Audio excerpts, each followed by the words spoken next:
2012, the Ontario legislature passed the Accepting Schools Act, Bill 13. The final act included a provision that neither the board nor the principal shall refuse to allow a pupil to use the name Gay Straight Alliance or a similar name for an organization to promote the awareness and understanding of and respect for people of all sexual orientations and gender identities. And this is enshrined in the Act.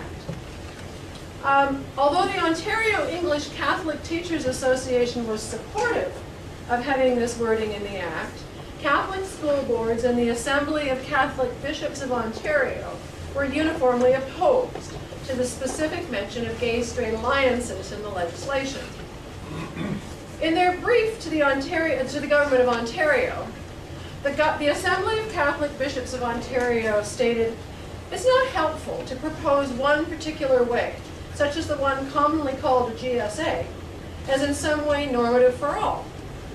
Those who prefer that approach can easily find it elsewhere. But Catholic schools have their own highly developed ways of attaining the goal of creating a welcoming school and offering personal support, ways based upon the gospel principles, which are the foundation of Catholic education."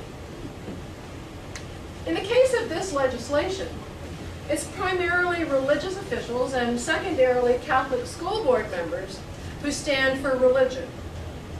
Interpretation of the gospel principles is in the hands of those who are permitted officially to interpret it.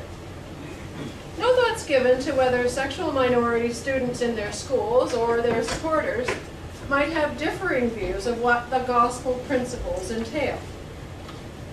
In this respect, the Catholic bishops themselves, even though they seek to cultivate faithful Catholics in the school system, do not actually expect a certain group of students to be religious. The group of sexual minority students who, with their supporters, might be attracted to a GSA. Yet students in the Catholic system saw it differently. These are two quotes from students within the Catholic system.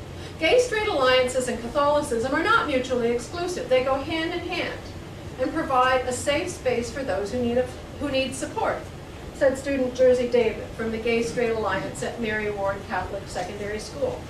Our discussions are about anti-bullying and inclusive language and do not conflict with Catholic schools' promotion of chastity, argued fellow student Erin Edgehill. Students from the Gay Straight Alliance Club of Francis Lieberman Catholic High School noted that they start each club meeting with a prayer and believe the Catholic faith extends to accepting those of different sexual identities. The GSA issue in Ontario raises important questions. When issues of religion and sexuality intersect in schools, who speaks for religion? Who's allowed to speak for religion?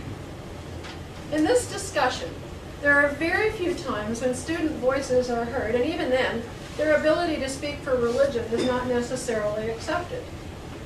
Assumptions are made. Officials speak for religion. Sexual minority students are not religious. But these officials are not engaged in the complex identity negotiations represented by the students. Their lived religion is undoubtedly very different from the lived religion of Ontario high school students. The Ontario bishops make a couple of other telling assumptions. One of these is that the school officials and their parents are the important voices, are the important voices in the debate. Trustees and principals are legitimate adult stewards of the common good of the school community at the local level. And another assumption that's made in this debate is that we need to be wary when governments, quote, intrude too much in education and in what they regard to be religious freedom. Education, says the Assembly of Catholic Bishops of Ontario, education is primarily the responsibility of the parents, and the government is to assist them. It's important that the exercise of government power be clearly limited in a way that assures that it will not interfere with parental rights at the local level, or with the religious rights of parents and their children. If religion's confined to the views of religious officials or religious institutions, much is lost, and further, it's easy to set up religion as over and against changing notions of sexuality. In Canadian culture, we popularly tend to think of youth as non-religious, perhaps especially LGBT youth, but we need to examine this assumption. In their study in the UK, Andrew Yip and Sarah Jane Page said a similar study to this. By holding up religion as an intolerant space, dominant discourses position secular spaces as having an exclusive claim to progressive ethics, which is itself a highly debatable and contentious issue.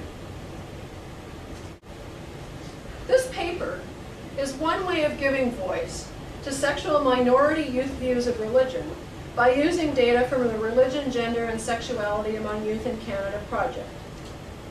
Now, this project was developed out of an intention that Heather and I shared to think about how to connect everyday religion and everyday sexuality through an exploration of lived religion.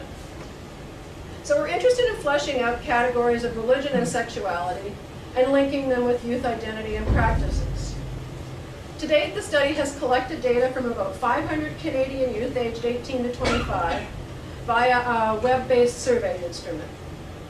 The survey, in addition to collecting demographic data, asks questions about religion, sexuality, religion and gender, religion and sexuality, and being religious in a secular society. And then we asked 3 final questions that ask each participant about what their religion and sexuality meant to them, and gives a chance for some final comments. My goal, however, in doing what I'm going to do for the remainder of the paper is to make audible the voices who name themselves in relation to a particular sort of religion, but who rarely get to speak for or about that religion publicly. Those, for instance, for whom a gay-straight alliance might be of crucial import. When they're asked to state up to 5 things that were important aspects of living as a person with their particular religious affiliation, it's no surprise perhaps that love tops the list. And this was they had to generate the list themselves. There weren't categories given to them. In second place, for this group of people that I'm looking at, justice comes second. They say something like seeking justice in the world, or making justice, or some version. Now, interestingly enough, justice was not the second most common response in the whole survey sample. The second most common response in the worship, prayer outranked justice in the whole survey sample, but justice comes a strong second in this portion of the survey sample. Although LGBTQ respondents also included more traditional religious practices like worship or prayer on the list, they're far outweighed by what you might call values or attitudes in their lists when they generate their lists of 5 important things. Respondents thought that attitudes that led to action in the world were more important than specific religious practices or customs. Now, although many of them, 39.6%, are uncertain if religion's a force for good in the world, overwhelmingly, they said that their religion makes them a better person. So I think this is another interesting contrast, right? Religion itself may not be a force for good in the world, but their religion, that is the way they practice their particular Christianity, they think does make them a better person. And that is compared to 60.9% of the whole sample. So again, a really interesting contrast, I think. Overwhelmingly, they think that religion gives them strength in their everyday lives. And overwhelmingly, they do not think that their religion is the only true religion. So, and that, again, is in stark contrast to the whole group where 56% said that they didn't think their religion was the only true religion. So again, this is a group of people who struggled with, I think, the question of religion because of their sexuality and have come to some really interesting ways of putting it together. So we see that this subset of the whole group is somewhat more skeptical that in general religion is a good thing. Perhaps they've had some experiences of the negative side of religion due to their sexuality, but they do look to their own religion and their specific practice of it to situate themselves as loving and justice-seeking people. Although Christianity is important to them and to their own self-understandings, they by no means think that they have a monopoly on religious truth.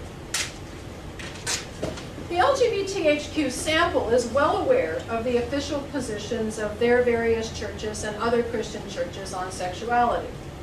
But they don't really feel bound by them if those churches don't accept them as sexual minorities.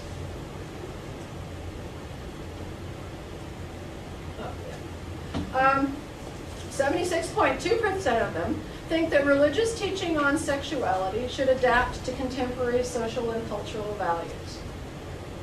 But they don't necessarily depend on their religious traditions to speak to their own sexual attitudes and practices. So although this is a group that names itself Christian, 59.5% of them don't count their religious tradition as important in shaping their attitudes towards sex and sexuality. And 51.3% of them don't see their religious tradition as shaping their sexual practices. So, taken with emphasis on love and justice, we can begin to construct an understanding of Christianity that favors core values and virtues rather than any official teaching or directive. Christianity isn't a historical artifact, but a living, changing way of life. And further, although it ought to change, it hasn't necessarily shown itself able to change sufficiently on matters of sexuality to be a reliable guide. At the end of the survey, we asked the open-ended questions, what does your religion mean to you, and what does your sexuality mean to you? In keeping with the emphases already noted above, a number of the responses highlighted how religion was important in orienting respondents toward their most deeply held and internalized values. And yet, those values are sometimes seen in sharp contrast with how some forms of religion present themselves in the world. One responded, my faith's a moral compass, but its doctrine's not absolute truth for me. I cannot understand how we're to love one's neighbor in the same breath, stop ourselves from loving our partner simply because we share the same gender. It's not so much about who you worship, it's more about living in love and loving yourself and everyone around you. My religion is very important to me. It's kept me grounded in life and made it easier to adhere to my values. And yet, this same person on the question about sexuality goes on to say, my sexuality has been a constant struggle for me, particularly as I feel it clashes with my religion. I've finally begun to accept it in myself, but still find it can be difficult to do so. So many of the respondents are fully capable of understanding and articulating that their own lived religion is their version of what's best and most meaningful to them about Christianity. They understand that they can construct their own versions of the tradition if the tradition does not seem to present to them a version that fully embraces their sexuality. For most of these respondents, religion's fluid. It can be negotiated, even if they sometimes worry about how that negotiation removes them from their perceptions of how the religious tradition or their branch of the religious tradition might not welcome them as sexual beings. Religion can also be challenged to measure up to respondents' expectations. Although they don't always sit easily with their Christianity, they're not ready to abandon it either. Given that many of the respondents were active in their religious communities, it's also predictable that many see religion as linking them to something beyond themselves. My religion means having a family larger than my own, a community where people who are like-minded can be there for one another in time of celebration, grief, and difficulty. It means having people who care about you and who you care about. It gives me the stability and solidity that others who are not religious recognize, acknowledge, and envy, but it also makes me different. Notwithstanding the final comment, very few respondents actually commented on a disconnect between their religiosity and their sexuality. That is, they didn't much comment on if or how their Christian faith and practice made them stand out among their sexual minority peers. A number of answers to the question, what does your sexuality mean to you, linked sexuality directly with religion or spirituality. For these respondents, their sexuality made them more aware of their religion or their spirituality, and Sometimes they use these terms interchangeably and sometimes they don't. Sexual experience was part and parcel of religious experience.